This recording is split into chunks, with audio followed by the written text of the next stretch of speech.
मैंने स्क्रीन पे लगा दिया question 8. Following data is extracted from the books of XYZ Limited for the month of January 2020. Estimation यानी budget, जो आप ईयर के बिगिनिंग में बनाते, सोचते क्या करना है. मटेरियल दो टाइप के, ए और बी. ये क्वांटिटी दी है दोस्तों, ये बजटेड क्वांटिटी. हाँ, ये ए की प्राइस ही मिसिंग है, बजटेड प्राइस यानी स्टैंडर्ड प्राइस मिसिंग है. बी की दी है तो ये भी मिसिंग है. This into this question mark, this into this, ये आ गया. टोटल मिसिंग है. ठीक है. Normal loss was expected to be 10% of total input material. Input का 10% नॉर्मल लॉस, जो प्रोसेस कॉस्टिंग में पढ़े थे, यानी इनपुट आउटपुट रेशियो हो जाएगा 100:90. 100 इनपुट तो 90 output. Actual data 1480 kg of output, important है, एक्चुअल आउटपुट है. 1480 kg of output is produced from. तो ए और बी ये एक्चुअल क्वांटिटी है ना दोस्तों, एक्चुअल क्वांटिटी. क्योंकि ये जो 1480 आउटपुट है, एक्चुअल आउटपुट, वो प्रोड्यूस किस क्वांटिटी से हुआ. तो एक्चुअल क्वांटिटी ए की दी है, बी की मिसिंग है. और ये एक्चुअल प्राइस है जो ए की मिसिंग है और बी की दी है. अब ये मल्टीप्लीकेशन नेचुरली मिसिंग है इधर, लेकिन एक अच्छी बात है, अमाउंट दोनों की टोटल दी है दोस्तों. ये अमाउंट है ना, एक्चुअल कॉस्ट है. एक्चुअल कॉस्ट है ना, actual quantity into actual price is actual cost. तो एक्चुअल मटेरियल कॉस्ट दी है आपको, लेकिन वो ए और बी की मिला के दिए, इंडिविजुअल नहीं दिए. इंडिविजुअल दे देते तो आप बहुत आसानी से निकाल लेते. समझो यहाँ कुछ वैल्यू रहती तो आप क्या करते, ये वैल्यू को डिवाइडेड बाय 900 करके ही आ जाता था ना आंसर. इसलिए उनको देना नहीं है वो, लेकिन दोनों की टोटल दी, वो काम में आएगी इक्वेशन सॉल्व करने में. अब अदर इंफॉर्मेशन पे चलते हैं.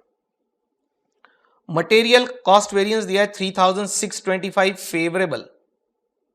कॉस्ट वेरिएंस यानी किसका, नेचुरली दोनों का मिला के, final answer A plus B मिला के. मटेरियल प्राइस वेरिएंस से लिखा है यानी दोनों का मिला के, मटेरियल ए और बी का, यानी टोटल आंसर है वो. और पूछा क्या क्या, you are required to calculate standard price of A, actual quantity of B, actual price of A. ये देखो, ये एक्चुअल प्राइस ए की मिसिंग है वो, ये एक्चुअल क्वांटिटी बी की मिसिंग है वो, और ऊपर स्टैंडर्ड डेटा में ए की प्राइस मिसिंग थी वो. फिर revised standard quantity of material A and B. Revise standard quantity, वो जब एक्चुअल क्वांटिटी को रिवाइज करते हैं ना स्टैंडर्ड प्रोपोर्शन में, यानी आपको उनको स्टैंडर्ड मिक्स चाहिए, राइट.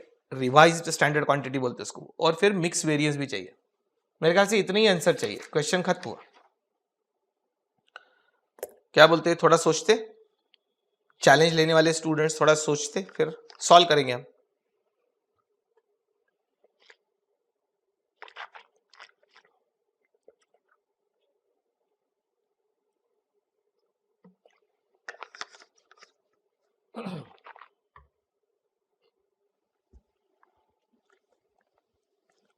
थोड़ा ट्रिकी क्वेश्चन है,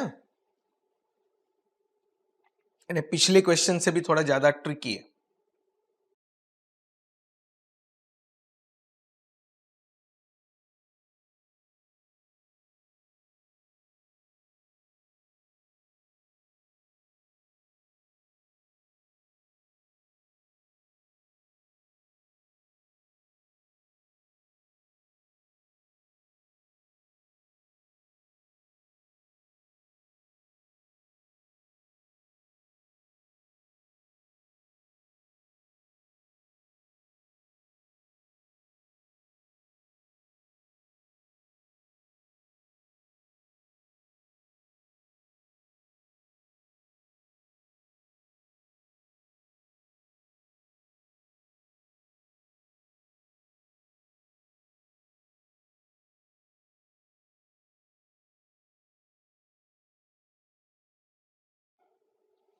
चलो दोस्तों, स्टेप बाय स्टेप चलते.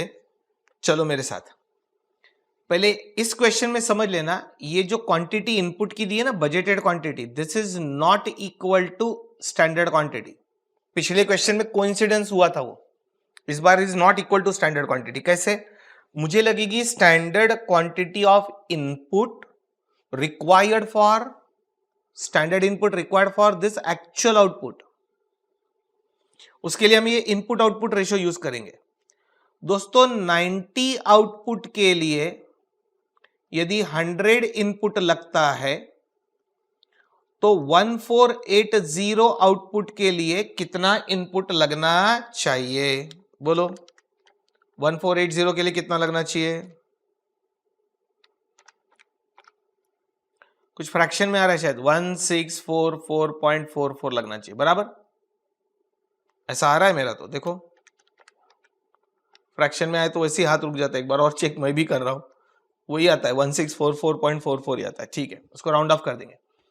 अब ये स्टैंडर्ड इनपुट किस रेशियो में होना चाहिए? ये स्टैंडर्ड क्वांटिटी ऑफ इनपुट है, ये इस रेशियो में होना चाहिए, स्टैंडर्ड प्रोपोर्शन में। यानी इस क्वांटिटी को हम 8:6 में बांट देंगे तो हमको इंडिविजुअल स्टैंडर्ड क्वांटिटी मिलेगी, राइट। और वो नहीं आएगी जो उधर दी थी।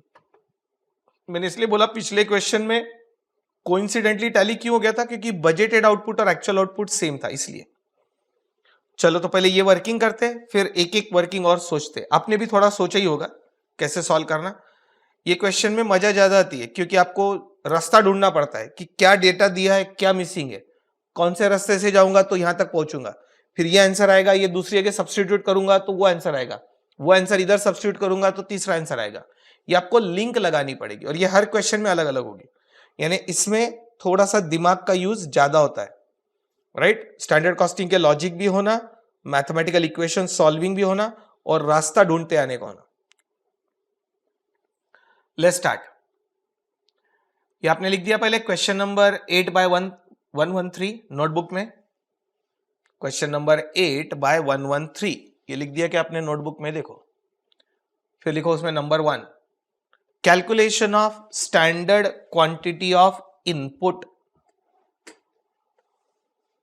Calculation of standard quantity of input, वो कहीं लगेगी अपने को, इक्वेशन सॉल्विंग में जरूरत पड़ेगी इस फिगर की।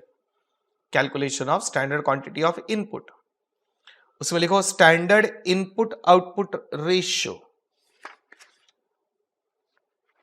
Standard input output ratio is equal to 100:90 is equal to 100:90 bracket में लिख दो, because 10% is normal loss, because 10% is normal loss. तो वहां से रेशियो आ गया 100:90। Actual output,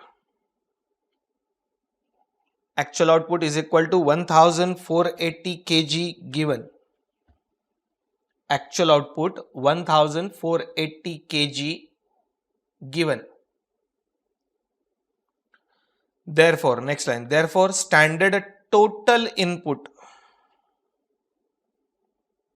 therefore standard total input required for actual output,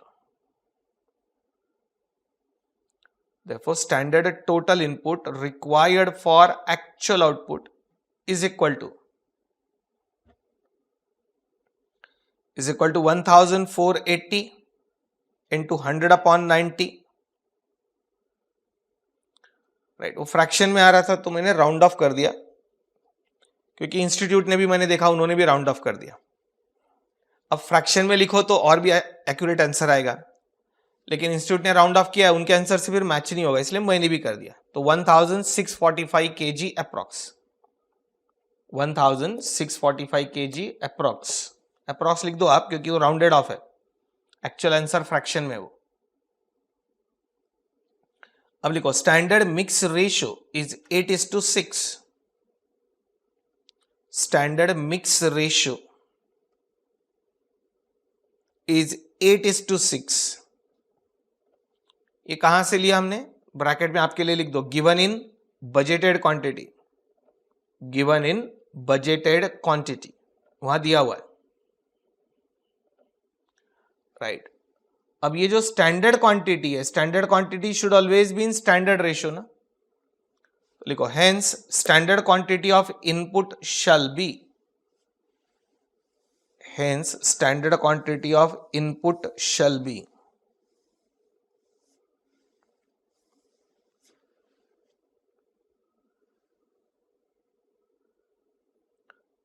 तो ए का आंसर ए इज 1645 इंटू 8/14. 1645 को इंटू 8 डिवाइडेड बाय 14, ये एग्जैक्ट ही आ रहा है 940. बहुत ही बढ़िया, मुझे लगा फ्रैक्शन में आएगा. बी